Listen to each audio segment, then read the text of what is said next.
जहिले मिठो मिठो खाएर हुन्छ हुँदैन नि है त्यसो भनेर कहाँ हुन्छ। मेरो बानी नै हो नर्मल कुरा पनि एक्स्ट्राअर्डिनरी बनाएर खाने, नर्मल कुरा पनि मिठो मसिनो बनाएर खाने, अलिकति एक्स्ट्रा टाइम लाग्छ तर मिठो बनाएर खाने भन्दै म गफ दिँदै आएँ है त। तपाईँहरूलाई मेरो सानो पुन्टु र मिनी भ्लगमा स्वागत छ।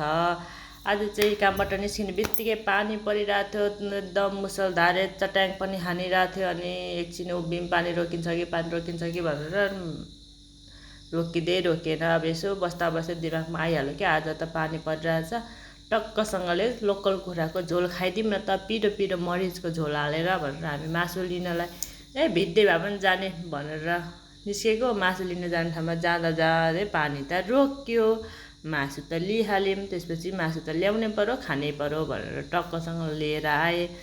अनि लोकल कुखुराको झोल त तपाईँहरूलाई आफ्नो बनाउने स्टाइल होला, मेरो चाहिँ बेग्लै तरिका छ। तपाईँहरूलाई पनि मनपर्छ नि बनाएर खान सक्नुहुनेछ, मिठो हुनेछ है। मैले चाहिँ टक्कसँगले कराई बसालेँ, त्यसमा तातो तोरीको तेललाई मजाले तताइयो। त्यसपछि मेथी र ज्वानो हालेर मैले चाहिँ फुराएँ।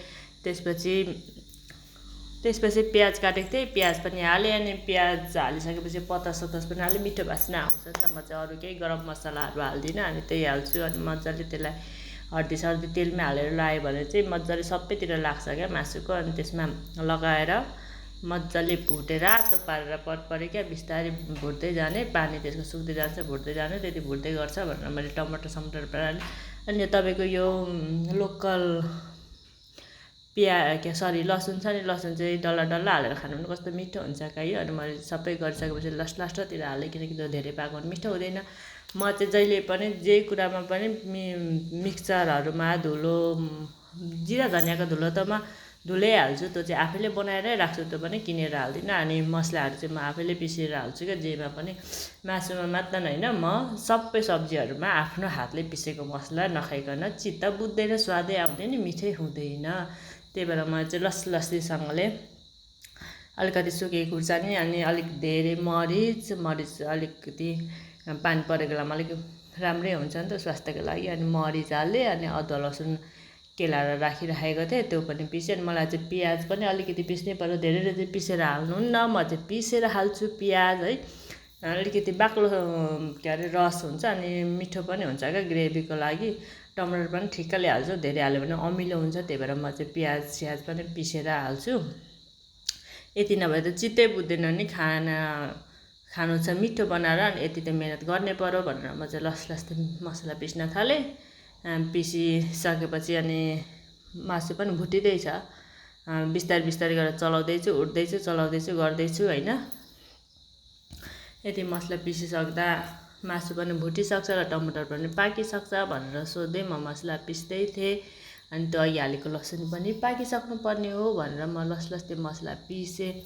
अनि खानामा चाहिँ एकदम जिब्रो चट्ट परेको चाहिने मलाई मात्र न कि तपाईँहरूलाई पनि हो, किनकि अलिकति बेसी समय लाग्छ, तर यस्तो समय लगाएर मिठो बनाएर खाउँ न भन्ने चाहिँ मेरो विचार हुन्छ है। जहिले पनि जे कुरा पनि नर्मल खाना होस् या माछा मासु जेसुकै पनि है, टक्कसँगले मैले यहाँ मसला पनि पिसिसकेँ। मसला पिसिसकेपछि जहिले पनि म ढुङ्गालाई चाहिँ सफा गरेर राख्ने गर्छु नि त, त्यो उठाएर, नभए त किराहरू कति धेरै पस्छ क्या। अनि यहाँनिर यसो गरेको मासु पनि भुटिसकेको रहेछ मजाले, टमाटर पनि मजाले पाकेको रहेछ। यसरी स्टेप पारेर हाल्नु भने चाहिँ मासु पनि मजाले भुटिन्छ, पाक्छ, अनि मासु पनि मिठो हुन्छ। यहाँ चाहिँ मैले अघि पिसेको मसला हालेँ, अनि धुलो जिरा धनियाँको धुलो हल्का मैले थोरै ठिक्कले हालेँ। यो चाहिँ म घरमै बनाउँछु नि त, किनेर चाहिँ प्रायः म चलाउँदिनँ। अनि दहीको मसलाहरूलाई पनि भुट्नुपर्छ मजाले, बिस्तारै आगो बालेर मजाले सानो आगोमा भुटिसकेपछि अनि फेरि अब यो मसला अझै भुट्नलाई मैले अलिकति पानी फेरि थप्छु क्या, एड गर्छु। मसला पाक्नु पर्यो, नभए गनाउँछ नि त। यसरी पकाउनु भयो भने चाहिँ मिठो हुन्छ लोकल कुखुराको मासु। पकाउनु